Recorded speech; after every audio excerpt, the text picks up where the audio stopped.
Vince McMahon, Guilty or Not Guilty, by Mark Anthony Pritchard from his Substack. I'll leave a link to my Substack down below. I first became aware of Vince McMahon in the mid-1980s as a WWF commentator, the straight-laced square mocked by the more interesting heel commentators such as Jesse the Body Ventura or Bobby the Brain Heenan. McMahon was just another guy in a suit, a bit excitable for sure, but nondescript compared to the cast of characters around him.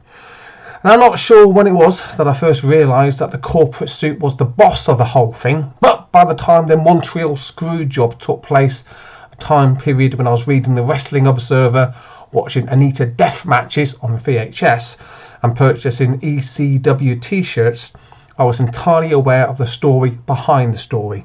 I couldn't wait to see what happened next. What happened next was a boom period, the Attitude Era, ECW, WCW, Nitro, the Monday Night Wars, a time that most look back on with great fondness, but for me, a guy who was there before and is still here after, there was something about that time that didn't sit right with me. I'm not just talking about the tacky, uncouth, Sid James old man sexism, Jerry Lawler screaming about puppies. I'm talking about the general immorality of it all, a boorishness and uncouth laddishness that spoke of inebriated degeneracy and a wallowing in the lower, baser, stupider elements of what the left now terms as toxic masculinity. Call me a prude if you like, but I'm a pro wrestling fan, not a Howard Stern fan. I can't stand that guy. And when it all went mainstream degeneracy, I found myself appreciating the talented workers who could go. Eddie, Angle, the WCW luchadors, rather than the lewd characters, DX, who sprouted catchphrases to get over with the crowd. My distaste for the obscene leads me, inevitably, to the character of Mr. McMahon, an obnoxious, perverted, bullying, inflated, literally, power-tripping boss tyrant who would inevitably get what he deserved with a kick to the guts and a stone-cold stunner. Here's the thing though. We all know that wrestlers play exaggerated versions of themselves, but was the Mr. McMahon character really exaggerated at all?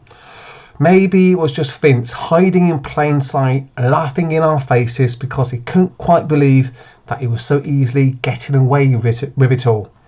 Okay, the power walk and the gulp are exaggerated affectations for sure, but look at what the Mr. McMahon character actually did and ask yourself the question, where did the motivation for his insanity come from? The answer, of course, is from the insane mind of Vince McMahon himself. Cast your mind back to Mr. McMahon's Kiss My Arse Club, the divas fighting in their bras and panties, an old lady giving birth to a glove, and Triple H having sex with a corpse. All perverted, weird, gross stuff that we were supposed to laugh at. But I never laughed. Did you? If you did, you know who you were laughing with, right? Yes, it's the creator of the filth, Vince McMahon himself, revelling in the degeneracy, giving us a window into a mind that is as gross as the product that he's putting onto your television screen. I won't repeat the allegations made by the poor young lady who, allegedly, fell into his web of manipulation, as you are no doubt fully aware of them. But you must surely agree that they are perfectly in keeping with the mind who openly celebrated gross toilet humour humiliation of his employees on a national level. Do the allegations sound like something that Vince would do? As a WWE fan, I have to give a resounding hell yes to that question, as the disgusting allegations sound exactly like something that Vince would do, don't they? All of which leads me to the following conclusion. It's always the ones you most expect, isn't it?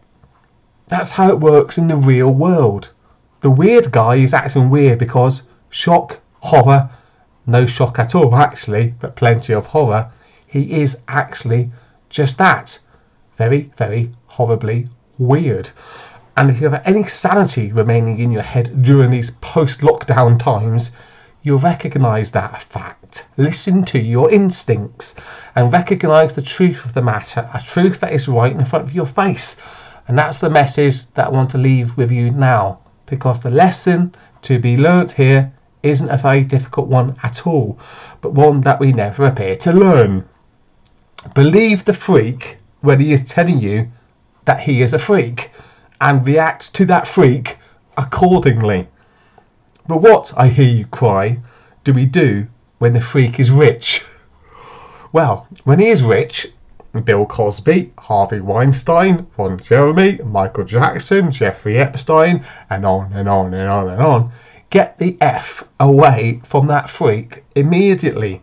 The freak with money is the freak you need to be the most weary of, because that freak has the resources and status to go full criminal freak. And when that happens, you are in Vince McMahon, allegedly, territory. Do you get it? Please, please, please get it. We can't keep going through the same eternal, never-ending, looping human poop show. Humanity has to learn something at some time, at some point. Surely, doesn't it? So that's my article. Vince McMahon, guilty or not guilty. It's on my Substack. I'm going to be writing even more wrestling related stuff and nonsense on Substack over the next few weeks and months. Please subscribe. It's free. That's quite a good price, I'd say. Link down below. Okay, guys, let me know what you thought about that. Vince McMahon, guilty or not guilty? What's your take on the situation? Let me know. Thanks for watching the video. Please like and subscribe, or don't. It's up to you. We still have that one little freedom left, don't we? Cheers, guys. Take care. Catch you all later. Bye.